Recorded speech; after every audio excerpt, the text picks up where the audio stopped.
이어서 14쪽에 4905-03 성취기준부터 볼게요. 성취기준에 이야기의 흐름을 파악하여 밑줄 이어질 내용을 상상하고 표현합니다. 이어질 내용을 상상하고 표현하는 게 이 성취기준의 목적인데 내용 요소는 역시 이어질 내용의 상상이겠죠. 교학방면 볼게요. 창의적 표현을 중심으로 학습자의 창의적 사고를 개발하도록 하고 다양한 삶에 대한 간접 경험을 통해 타자에 대한 이해의 폭을 넓힘으로써 인성함양에도 기여하도록 하래요. 창의성과 인성함양 이런 얘기도 나옵니다. 강론을 정리해 봅니다. 1번 사건의 흐름을 파악하는 방법 4학년 1학기 5단원에 나온 내용인데 볼게요. 1번 이야기에 나타난 인물, 장소, 일어난 일을 찾아봅니다. 뭐라고 볼 수 있죠 이게? 인물은 인물이고 장소는 뭐예요? 배경이죠. 배경 그렇죠? 그 다음 일어난 일, 사건이라고 볼 수 있죠.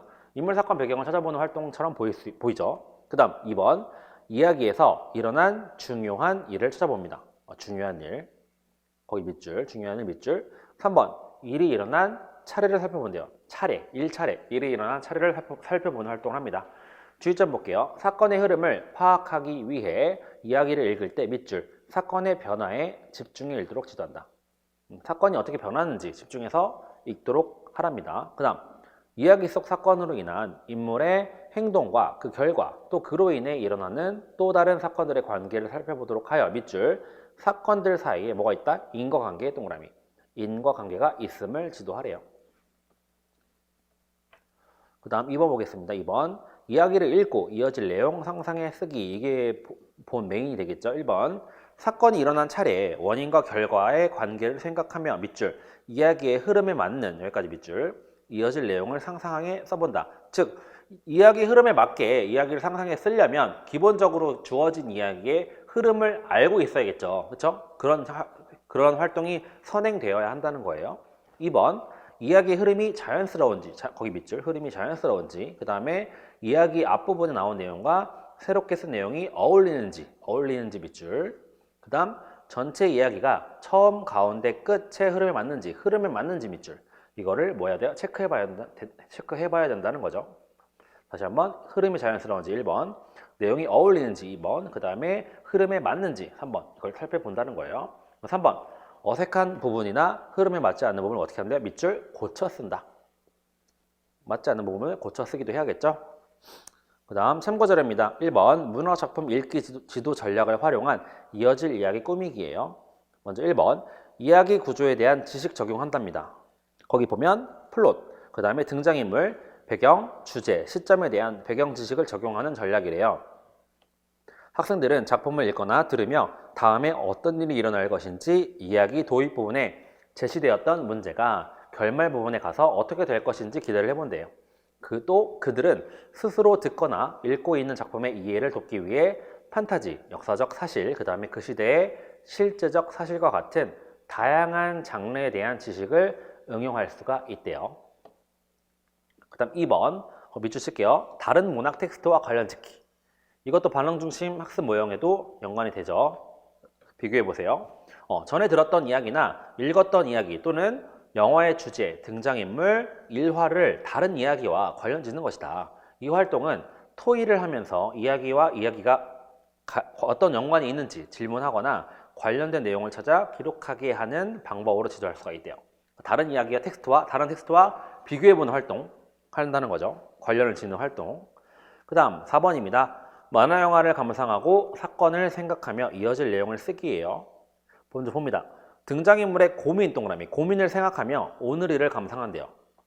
만화 영화예요. 2번 어떤 사건이 일어나서 고민이 해결되었는지 확인한대요. 고민이 있었어요. 등장인물이 고민이 있었는데 어떤 사건이 일어나서 그 고민이 해결되는지 확인합니다. 그럼 세 번째 중심 인물을 정하고 중심 인물에게 일어난 사건의 해결을 생각해 본대요. 거기에 만화에는 등장인물이 여러 명이 있다는 거예요. 그 중에 중심 인물을 정하래요. 그 다음 4번 이어질 이야기를 상상해 이야기책을 만들어 봅니다. 이런 활동을 합니다. 거기 주의점 볼게요. 밑줄 중심 인물은 어떤 사건의 중심이 되는 인물이에요. 그래서 중심 인물의 밑줄 고민이 어떻게 해결되는지 살펴보면서 이어질 이야기를 상상해 보래요. 즉 고민을 포인트로 해서 고민이 해결되는 과정을 총 포인트로 해서 이어질 이야기를 상상해 보라는 거예요. 그 다음 주의점 이어질 이야기에 새로운 인물이 등장해서 사건을 전개할 수도 있어요. 그러니까 이야기가 좀 끝난 것 같을 수도 있잖아요. 그럴 때 새로운 인물이 등장하면 또 다른 사건이 생길 수 있잖아요. 그렇게 전개할 수도 있고요. 그 다음 이어질 이야기를 대표할 만한 제목을 새로 지어 볼 수도 있어요. 이어질 이야기가 오늘의 내용과 자연스럽게 어울리도록 하려면 등장인물들의 고민과 관련지어 이야기를 써야 된다. 즉 이 말이 뭐냐면 주어진 이야기가 있을 거예요. 만화 영화. 그거를 감상하고 써야 되는데 등장인물의 고민과 관련이 없는 갑자기 새로운 인물이 등장한다거나 말이 안 되는 상황으로 진행하면 되지 않죠. 그렇기 때문에 등장인물들의 고민과 관련지어서 어울리도록 해야 된다는 거예요. 그러니까 그러려면 뭘 파악해야 되죠? 등장인물들의 고민을 파악을 미리 해야 된다는 거예요. 만화 영화에서. 그다음 참고자료 보겠습니다. 참고자료. 이어질 이야기 쓰기 방법이 나옵니다. 첫 번째, 일이 일어난 차례를 생각하며 쓰래요. 그 다음 두 번째, 앞의 내용과 잘 어울리도록 쓰래요. 아까 나왔던 얘기죠. 반복이에요. 그 다음 인물의 성격이나 하는 일을 생각해본다. 왜? 갑자기 처음에 나왔던 성격은 그 원래 이야기에 나왔던 성격은 애가 차분하고 착실하는데 갑자기 내가 이어질 이야기에 갑자기 악독한 인물로 바꿔버렸어요. 돼요? 안 돼요? 안 돼요. 그렇기 때문에 그 인물의 성격이나 하는 일도 생각해 봐야겠죠. 그 다음 인물의 처한 상황 밑줄, 인물이 처한 상황을 고려해서 이어질 이야기를 상상하게 써야 됩니다. 지도의 유의점 볼게요. 이어질 내용은 막연한 상상보다는 앞 내용과 잘 어울리도록 뭘 생각하래요? 사건의 흐름을 생각한대요. 그 다음 재미와 감동이 있게끔 쓰도록 지도해야 된다. 그 다음 학생들의 흥미와 관심을 유발함으로써 창조적 표현력을 개발할 수 있도록 자연스러운 학습 분위기를 만들어 주어야 하며 그 다음 다른 사람과 자신의 생각을 비교할 수 있는 기회도 마련해 줘야 된다. 이어질 이야기를 쓰는 건 같은 이야기를 두고 다양한 학생들이 다양한 이어질 이야기를 쓸 거 아니에요? 그걸 서로 비교해보는 활동도 필요하다는 겁니다. 그 다음 성취 기준이에요. 5-4입니다. 전체 성취 기준 밑줄 칠게요. 작품을 듣거나 읽거나 보고 떠오른 느낌과 생각을 어떻게 하래요? 다양하게 표현하래요. 그 내용 요소는 뭐예요? 작품에 대한 생각과 느낌 표현이에요. 느낌 표현. 교학 법률 볼게요. 1번 독후 활동으로서 생각과 느낌 표현하기를 지도할 때에는 밑줄 전형적인 감상문 쓰기 외에 인물에게 보내는 편지 쓰기, 그 다음 일기 쓰기 등으로 다양화하고 듣기 말하기와 연계한 작가 혹은 인물과의 거기 동그라미 가상 인터뷰 동그라미 미술교과 연계한 그림 그리기 동그라미 그림 그리기 등의 활동을 하도록 한다. 이렇게 제시가 됐습니다. 가상 인터뷰, 그림 그리기 이런 게 나왔기 때문에 빈칸 뚫어놓을 수 있겠죠. 이런 거 생각해 보세요. 그 다음 평방류 1번 독후 활동으로서 생각과 느낌을 표현하는 능력을 평가할 때는 작품에 대한 수렴적인 이해보다는 밑줄 발산적인 감상 능력에 중점을 두도록 한다. 강론 정리 보겠습니다. 느낌을 살려 시 쓰기예요. 1번 어떻게 써야 될까요? 대상을 주의 깊게 관찰해야겠죠. 대상의 그 느낌을 살려야 되니까. 두 번째 밑줄 전부 칠게요. 대상을 떠올리고 그 느낌을 보거나 듣거나 만지는 것처럼 무슨 표현이었죠? 감각적 표현을 넣어서 쓰라는 거예요. 표현합니다. 그다음 세 번째 시 내용에 어울리는 제목을 붙입니다. 어울리는 제목. 네 번째 시 내용을 짧은 글로 씁니다. 주의점 볼게요. 주의점. 대상의 특징을 떠올려 시를 쓸 때에는 브레인스토밍을 하면서 생각의 적절성을 따지지 말래요. 그 다음 밑줄 확산적으로 사용하는 게 좋대요. 브레인스토밍은 확산적 사용 방법이죠. 그렇기 때문에 적절성을 따지는 것보다 최대한 많이 산출물이 나오는 게 중요해요. 그렇기 때문에 이렇게 얘기를 나온 겁니다. 그 다음 두 대상의 모양, 색깔, 소리, 냄새 따위에서 닮은 점을 찾아 밑줄 한 대상을 다른 대상에 빗대어 표현해 본다. 이게 뭐죠? 빗대어 표현하는 거 아까 얘기 나왔죠? 비유하는 거, 직유, 은유 이런 게 표현해 볼 수 있다고 나와 있습니다. 그 다음 참고 자료 보겠습니다. 시낭송의 의의와 방법입니다. 시는 기본적으로 운문 문학에 속하죠. 즉 시는 일정한 규칙에 따라 언어나 문자를 배열해 운율을 장아내는 문학이다. 시에서는 글자 수의 반복, 동일하거나 유사한 글자의 반복 따위로 운율을 형성한다. 따라서 시를 낭송하는 것은 시를 감상할 때 하는 핵심적인 활동 가운데 하나래요. 시를 낭송할 때는 어떻게 할 수 있대요? 다음과 같은 방법을 활용할 수 있다. 다음 페이지. 한 연식 또는 한 행씩 매기고 받으면서 번갈아 가며 낭송할 수도 있고요. 그 다음 음보나 음절 단위로 박자를 치며 낭송할 수도 있고요. 가락을 붙여 노래하듯이 멜로디를 넣으라는 거예요. 시에. 이렇게 낭송할 수도 있고요. 반복되는 시어를 강조해 읽으면서 낭송할 수 있고 시 속 등장인물이 되어 낭송할 수도 있다. 이런 식으로 표현합니다. 그 다음 시 쓰기를 지도할 때 고려할 점입니다. 시를 쓸 때에는 사물의 본질을 새롭게 인식하려는 노력이 요구된대요. 그렇기 때문에 감각적 표현을 써야 되기 때문이죠. 사물을 자세히 관찰하고 여러 각도에서 다르게 보려고 노력할 때 기존의 상투적인 인식을 벗고 새로운 인식을 얻을 수 있대요. 따라서 학생들에게 시를 쓰게 할 때에는 미리 시쓰기 활동이 있음을 안내하고요. 관심 있는 대상을 선정해 다르게 보는 노력, 내가 알고 있는 대상이라도 다르게 보는 노력을 해야 한다고 지도를 해야 된답니다. 그렇지 않고 만약에 수업 시간 안에 새롭게 생각해서 시를 쓰도록 지도한다면 학생들은 뭘 부담감을 가져요? 새로 생각해 새로운 어떤 표현에 부담감을 가지게 됩니다. 그래서 그런 시 쓰기를 어려워할 수도 있어요. 그래서 학생들에게 충분한 시간을 주고 대상들을 두루 생각할 수 있게 지도할 필요가 있다. 만약 학생들이 새로운 생각을 떠올리지 못할 때에는 어떻게 해야 돼요? 다른 친구들이나 교사와 함께 이야기 나누는 것도 도움이 된대요. 그러니까 서로 브레인스토밍 하는 거죠. 얘기하면서 브레인스토밍을 할 수 있는 거죠. 다른 사람의 생각이나 느낌을 접하면서 사유를 확장할 수 있기 때문이다. 이런 식의 고려할 점들이 나왔습니다. 그 다음 3번, 만화를 읽고 인물의 마음 실감나게 표현하기예요. 1번 어떻게 할까요? 만화니까 표정이나 행동을 어떻게 흉내내요? 과장돼서 흉내내죠. 만화니까요. 그 다음 2번, 그 상황에 어울리는 소리를 내요. 3번, 그 상황에 어울리는 말투와 몸짓으로 표현합니다.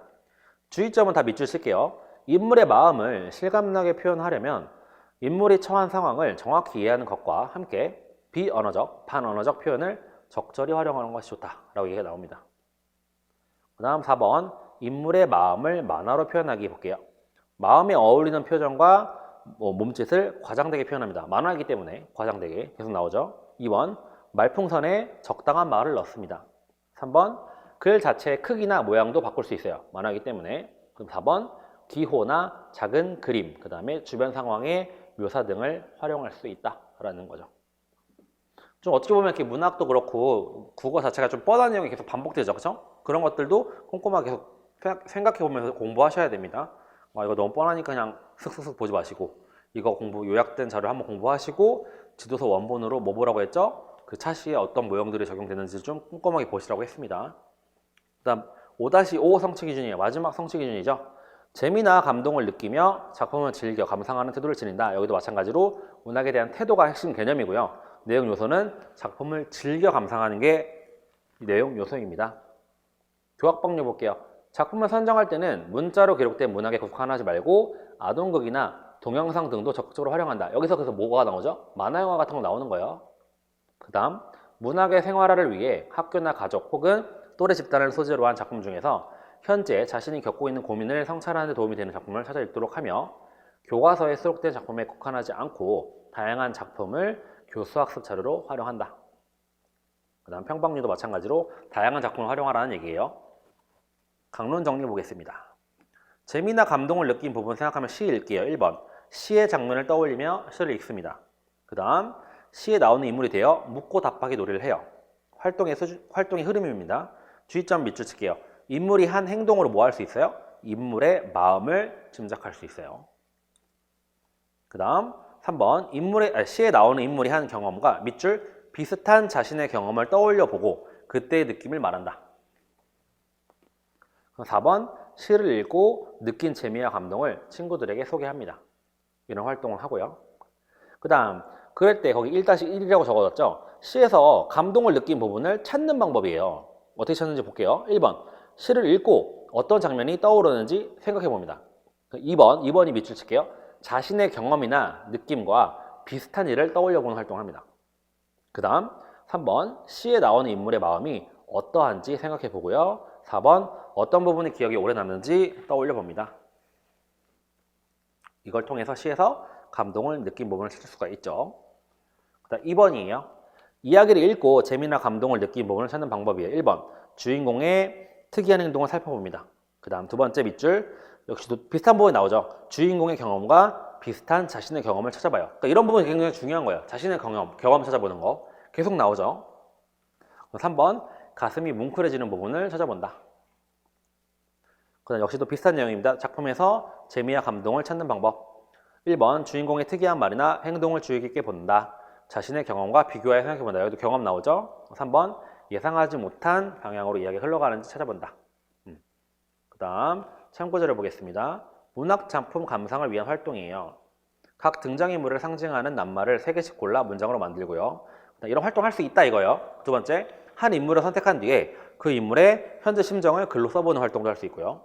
세 번째, 가장 좋았던 구절을 찾아서 밑줄을 긋고, 네 번째, 자신이 아는 사람 가운데 등장인물과 가장 비슷한 사람도 찾고요. 그 다음, 자신과 등장인물의 공통점과 차이점 찾아보는 활동, 그 다음 갈등 상황에 있는 두 인물을 선택해서 그들의 대화, 글쓰기, 갈등 상황, 그 다음 주인공의 감정이나 느낌이 드러난 부분 찾기, 지은이에게 하고 싶은 말 쓰기, 그 다음 두 주인공을 선택해 한 사람이 다른 사람에게 편지 쓰고 답장하는 이런 활동을 할 수 있어요. 그러니까 이거 활동이 얘들이기 때문에 여러분들 이거 이런 게 있구나 정도로 읽고 넘어가셔야지 다 외울 수 없어요. 이거 못 외워요. 아시겠죠? 이런 활동들이 있구나 하고 넘어가세요. 그 다음 5번, 만화 영화에서 인물의 마음을 짐작하는 방법입니다. 거의 그림 볼게요. 첫 번째부터 보겠습니다. 시계 방향으로 읽어볼게요. 인물이 한 말로 마음을 짐작할 수 있어요. 그렇죠? 그 다음 인물의 뒤편 모두 할 수 있죠? 배경으로도 인물의 마음이 어떠한지 짐작할 수 있어요. 막 그거 있잖아요. 만화 같은 데서 막 비 내리는 것처럼 뒤에 표시가 되면 약간 뭔가 당황스러운, 충격적인 상황에서 이런 배경을 많이 쓰죠. 만화 같은 데서. 그런 것처럼 쓸 수가 있어요. 그 다음 오른쪽, 말풍선 테두리 모양으로도 인물의 마음을 짐작할 수가 있어요. 예를 들면 그냥 이렇게 일반적인 말풍선 말고 막 이런 거면 인물의 마음이 복잡한 거를 나타낼 수가 있겠죠. 그런 식으로 나타낼 수가 있고요. 그 다음 맨 마지막 밑에 있는 거, 두 손으로 얼굴을 가린 어떤 뭘 할 수 있어? 행동을 보고 인물이 창피한 것도 느낄 수 있다. 그 다음 눈썹 모양, 이게 뭐죠? 표정이죠. 이마에 땀, 이런 걸 인물의 마음을 짐작할 수가 있어요. 주의점 볼게요. 만화에 나오는 인물의 마음을 짐작하려면 글뿐만 아니라 뭘 봐야 돼요? 배경, 그 다음 인물의 표정과 행동, 그 다음 말풍선 모양, 글자 따위를 함께 살펴봐야 합니다. 오른쪽 볼게요. 참고자료예요. 만화 속 기호와 해독이에요. 만화에는 기호가 들어갔다는 얘기인데 보겠습니다. 만화에 표현된 모든 것은 그것을 제작한 만화가가 만들어낸 고유의 기호 체계이다. 만화는 그림과 글과 칸의 전개로 메시지를 전달하는데 만화가는 등장인물, 배경, 소품 등과 같은 표면적인 것들로부터 등장인물의 동작, 표정, 반응, 감정 등과 같은 스토리를 이끌어나가는 모든 요소들을 자기 방식으로 재구성한다. 즉 만화가만의 스타일이 있다는 거예요. 아시겠죠? 그래서 우리가 만화를 읽는다는 것은 만화가가 만들어낸 다양한 그래픽 이미지, 즉 기호들을 우리가 가진 지식과 독서 경험 등으로 해독하는 작용이라고 하는 거예요. 그렇게 본다는 거예요. 기호와 해독으로 본다는 거예요. 그래서 이처럼 만화는 기호, 내용, 그리고 표현 스타일에 따라 묘사할 수 있는 하나의 메시지일 뿐만 아니라 보다 광범위한 커뮤니케이션 상황 속에서 작용하는 기호 체계임을 잊지 말아야 한다 라는 내용이 나옵니다. 즉 만화를 기호, 그 다음에 그거를 우리가 읽는 걸 해독, 이렇게 본 참고 자료입니다. 마지막이에요. 여기까지 하고 끝낼게요. 성취 기준 왜예요? 그러니까 전기문에 대해서 3, 4학년이 나오는데 4학년에 특히 나오는데 그게 안 나와 있어. 성취 기준에 이 전기문에 대한 어떤 내용이 안 나와 있기 때문에 이렇게 따로 빼 있어요. 빼긴 했지만 이렇게 전기문에 대해서 설명 나온 부분이 있었기 때문에 이렇게 따로 빼놨습니다. 볼게요. 4학년 2학기 6단원에 나옵니다. 전기문 볼게요. 첫 번째 줄 밑줄, 인물의 삶을 사실대로 기록한 걸 뭐라고 한다? 전기문이라고 합니다. 주의점 볼게요. 이 단원의 활동으로 학생들은 전기문을 읽고 인물의 삶과 가치관을 이해할 수 있대요. 이를 위해 인물의 한 일을 요약해 인물의 가치관을 짐작하는 활동을 함으로써 전기문을 이해하도록 했다. 그러니까 인물의 삶을 파악하고 나서 그 인물이 갖고 있는 가치관이 무엇인지 파악하는 활동을 한다는 거예요. 이 단원에서. 그래서 인물이 한 일 자체보다는 왜, 어떤 과정을 거치며 그러한 일을 했는지, 그리고 오늘날까지 발자취를 남긴 까닭은 무엇인지를 파악하는 게 중요하다.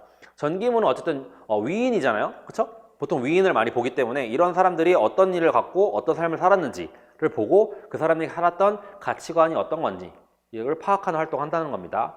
그 다음 밑줄 쓸게요. 전기문을 읽고 난 뒤에는 인물이 살았던 시대 상황, 인물이 한 일과 가치관을 요약해 인물에게서 본받고 싶은 점을 친구들과 이야기하거나 독서 감상문으로 쓰고 발표하는 활동을 할 수가 있대요. 여기까지 밑줄. 그 다음 전기문에는 뭐가 들어있대요? 인물이 살았던 시대 상황이 보이고요. 인물이 한 일 따위가 사실의 근거에 기록되어 있어요. 그 다음 전기문의 특성 별표 칠게요. 알아두세요. 1번 전기문은 밑줄 인물의 삶을 사실에 근거해 쓴 글이에요. 베이스는 뭐예요? 사실이에요, 사실.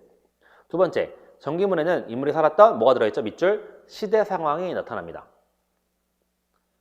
세 번째, 전기문에는 밑줄, 인물의 한 일과 인물의 뭐가 나타나요? 가치관이 나타나요. 가치관에 대한 설명입니다. 가치관은 사람이 어떤 행동이나 일을 선택하고 실천하는 데 바탕이 되는 생각을 말하죠. 그렇죠? 3번입니다. 전기문의 특성을 생각하며 읽는 방법이에요. 1번 볼게요. 인물이 살았던 시대 상황을 생각하며 읽고요. 인물의 한 일을 생각하며 읽고 인물의 가치관을 짐작하며 읽습니다. 즉 전기물의 특성을 파악하고 그냥 읽는 거예요. 그거에 대해서. 밑에 참고자료도 같은 내용이 있는데 한번 읽어볼게요. 전기문의 특성 및 읽는 방법입니다. 전기문의 큰 특징 중 하나는 뭐래요? 거기 동그라미 교훈성이에요. 교훈성. 전기문 속 인물의 생애나 업적 등을 읽으며 감동과 교훈을 얻습니다. 전기문은 사실적인 내용을 시간의 흐름에 따라 썼다는 점에서 뭐가 있대요? 역사성 동그라미 그리고 사실성 동그라미. 시간의 흐름을 썼다는 점에서 뭐라고요? 역사성도 있고 사실성도 있대요. 그 다음 읽어볼게요. 전기문은 사실을 바탕으로는 하지만 글쓴이는 읽는 이가 생생하게 느낄 수 있도록 상상한 대화죠. 그렇죠? 실제로 보고 들은 건 아니에요. 그렇죠? 글쓴이가 보고 들은 건 아닌데 상상한 대화나 뭘 적는데요? 묘사 등을 덧붙이기도 한대요. 그 과정에서 대화체를 사용하기도 하고 장면을 묘사하거나 상황을 서술하는 등 뭐가 들어가요? 소설 같은 문학에서 사용하는 방법들을 사용한다. 이런 특징을 뭐라고 하는데요? 거기 동그라미 문학성이라고도 한대요. 그러니까 전기문이 완벽히 문학은 아니지만 이런 문학적 특징을 갖고 있다는 거예요. 왜냐하면 상상한 대화와 묘사 방법이 들어가 있기 때문이에요. 그래서 계속 읽어볼게요. 전기문을 읽을 때에는 인물이 살았던 시대의 역사적, 사회적 배경을 생각하며 읽어야 하고요. 인물에게 있었던 중요한 사건과 내용을 살피며 주인공의 출생, 성장 과정, 성품, 활동, 업적을 정리한다. 전기문을 읽을 때는 인물이 겪은 역사적 사실과 글쓴이의 의견을 구분하는 게 중요하대요. 다시 한번 그 전기문 읽을 때 뭐 하는데요? 인물이 겪은 진짜 역사적 팩트, 사실과 글쓴이가 쓴 의견이 있을 거예요. 의견을 구분하는 게 중요하대요. 다 읽은 뒤에는 인물의 생애를 통해 얻을 수 있는 교훈이 뭔지, 교훈성이 있었죠? 교훈이 뭔지 파악하는 게 중요합니다. 그 다음 2번, 그 3, 4학년 어린이가 전기문이 가진 의미는 그냥 읽고 넘어가세요. 그냥 아이들한테는 뭐 닮고 싶은 위인들이 계속 바뀐다 이런 내용이에요.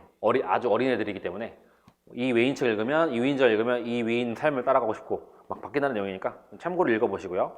교사의 발문 볼게요. 이것도 보충으로 넣어놓은 건데 교사가 발문을 왜 할까요? 라는 내용이에요. 먼저 사용하는 이유 뭘까요? 학습자의 이해도를 알아보는 경우가 있을 수 있겠죠. 그 다음 선수학습 정도를 측정하는 경우, 그 다음 학습자가 토의에 참여하도록 하여 학습자가 자아개념을 강화시키는 경우 등등등 여러 방법에서 여러 상황에서 교사가 발문을 합니다. 근데 이런 발문들이 어떻게 분류가 되는지 이게 조금 중요해요. 좀 어려운 얘기일 수도 있지만 크게는 뭘로 나눠지냐면 폐쇄적 발문과 개연적 발문으로 나눠져요. 폐쇄적인 거는 약간 닫힌 거라고 생각하면 되고 개연적은 약간 열려있다고 생각하면 되는데 보겠습니다. 폐쇄적 발문 안에 뭐가 있냐면 밑줄 인지기억적 발문이 있어요. 인지기억적 발문. 우리 아까 질문 중에 사실 질문이라는 게 있었어요. 그거랑 비슷해요. 뭘 그 학생들한테 보여주려고 하냐면 기억 사실의 재생. 그러니까 한마디 뭐냐면 기억하고 있는지를 물어보는 발문인 거예요. 그래서 인지를 내포하고 있다고 볼 수 있고요. 그게 바로 무슨 발문이라고요? 인지기억적 발문. 두 번째는 뭐예요? 밑줄 수렴적 사고 발문이에요. 이거는 제시 기억한 정보의 통합을 분석하는 거예요. 그러니까 애들이 내가 말했던 거 있잖아요. 그동안 아이들이 배웠던 거에 대해서 답을 하나 찾는 어떤 발문을 하는 거. 그게 바로 뭐예요? 수렴적 사고 발문이라고 볼 수 있어요. 그 다음 개연적 발문은 뭘까요? 그 중에 확산적 사고 발문 밑줄.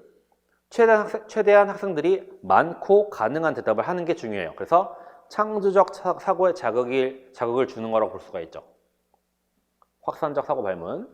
그 다음 마지막 평가적 사고 발문은 기준과 준거를 사용해서 학생들한테 어떤 가치나 정의적 문제를 다뤄요. 이거 좋니 싫으니. 그 다음에 예를 들면 이거는 어떤 문제가 있을까라는 가치 판단의 부분이 들어가는 발문이 평가적 사고 발문이라는 거예요. 그래서 이 네 가지를 사실 뭐 크게 중요하다고 볼 수도 없지만 볼 수는 없어요. 그러니까 엄청 뭐 이걸 여러분들한테 찾는 그런 문제가 나올 것 같지는 않지만 이런 게 있다라는 정도는 알아두셔야 돼요. 발문에는 크게 뭐가 있다고요? 폐쇄적 발문과 개연적 발문은 나눠지는데 폐쇄적 발문 안에는 인지기억적 발문, 수렴적 발문이 있고 그게 뭔지 알아두셔야 되고요. 그 다음에 개연적 발문 안에는 확산적 사고 발문과 평가적 사고 발문이 있는데 이거는 그 발문명을 읽어보면 여러분이 이해할 수 있을 거예요. 그 다음 발문 전략을 볼게요. 발문 후 사고할 시간을 주기 위해서 반응을 받아들이기 전 5초 동안 기다려야 한다. 즉 발문하고 나서 바로 대답을 기다리면 안 된다는 거예요. 조금 기다려주라는 거죠. 5초 정도. 그런 얘기고 학습자의 반응 후 더 많은 정보를 제시하도록 요구를 하고요. 더 많은 설명하도록 요구함으로써 뭐 할 수 있어요? 학습자한테 참여를 더 증가시킬 수 있어요. 발문을 통해서. 그 다음 첫 학습자의 대답에 대해 다른 학습자가 반응하게 하여 토의에 참여시킴으로써 학습자들 사이에 밑줄 상호작용을 권장할 수 있어요. 그러니까 A 학생이 어떤 대답을 할 거 아니에요? 그럼 A 학생의 대답에 대해서 B 학생은 어떻게 생각하는지 물어볼 수 있죠? 그렇게 상호작용을 유발할 수 있다. 그 다음 발문을 반복하거나 학습자의 대답을 반복하여 다시 말하는 거. 재진술하는 거 있죠? 이거는 뭐래요? 좋지 못한 듣기 습관을 길러준다. 이 말이 뭐냐면 계속 말해주는 걸 요약해주는 그런 발문을 하게 되면 아이들이 집중을 안 한다는 얘기예요. 아시겠죠? 좋지 못한 듣기 습관을 길러줄 수 있다. 그 다음 학습자들에게 불필요한 주목을 요구해서는 안 된다. 그리고 언어적 상호작용을 지배하려 해서도 안 된다. 아시겠죠? 다시 한번 주목을 요구해서도 안 된다. 그 다음에 언어적 상호작용을 지배하려고 교사가 막 지배하려고 대화를 주도하려고 해서도 안 된다라는 얘기예요. 그 다음 발문식 주의사항 볼게요. 학습자의 생활 경험 중심으로 질문하고 그 다음 학습 구성원 공통의 화제를 중심으로 질문하고 그 다음 학습자 스스로 생각이나 판단을 유도할 수 있도록 이렇게 질문하는 게 좋다라는 발문식 주의사항과 발문 전략이 있었어요. 이런 교사의 발문은 여러분이 세부적으로 지금 사실 이 발문 전략이 국어에만 해당되는 내용은 아니기 때문에 가볍게 읽고 넘어가실 때 아까 말했던 발문 종류 정도만 기억하시는 게 좋을 것 같아요. 그 정도는 뭐가 있구나 정도는 아셔야 될 것 같고 나머지는 그냥 이런 게 있구나 하고 보고 넘어가세요. 그리고 다음 주에 이제 문학과 문학 5, 6학년이죠. 5, 6학년에 아까 뭐가 있죠? 연극 단원. 실제로는 딱 뭐 단원으로 치면 3단원밖에 없죠. 5학년 2학기, 6학년 1학기, 6학년 2학기밖에 없는데 내용이 여러분이 볼 게 많아서 좀 두껍게 나와 있어요. 그거 볼 거고 나머지 성취 기준 얼마 없으니까 그거 보고 그 다음에 다음 주에 이제 읽기랑 쓰기 볼 겁니다. 쓰기 중간까지 나갈 것 같아요. 아무튼 오늘 이번 주 고생하셨습니다. 다음 주 뵙겠습니다.